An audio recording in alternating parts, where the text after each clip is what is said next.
भाई हमने कौन सा ऐसा इदारा है जिसके पास नहीं गए? सदर टाउन के पास चले जाओ, गुलबर्ग टाउन के पास चले जाओ या लियाकताबाद टाउन के पास चले जाओ, ये एक ही बात करते हैं ये हमारा काम नहीं है। तो भाई किसका काम है? कोई तीसरी दुनिया का आदमी आएगा यहाँ?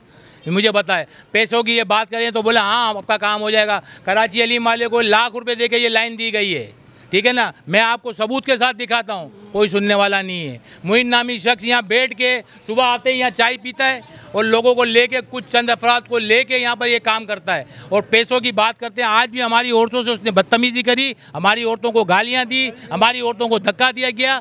आज इसकी वजह से हम ये लोग रोड पर हैं। आप मुझे ये बताएं, ये जो आप कह रहे हैं कि लाइन दी गई है कराची हलीम को, तो आपने इसकी थाने में या किसी इदारे में कंप्लेन की है? थाने भी हो गया है, हमने एप्लीकेशन दी है। ये देखें आप, ये कैमरे में लें इसको भी आप। ये अभी रिसीविंग करवाई हमने थाने से और ये जमा करवा के आ रहे हैं। अगर हमारा मामला यहाँ भी नहीं रुका तो ये सोच लेना ये बहुत बुरा अंजाम होगा। वाटर बोर्ड जो कर रही है ये भूल जाए कि मेमन लोग अब बैठने वाले नहीं है। मेमन लोग वो नहीं रहे, अब मेमन दूसरी जमात बन गई है।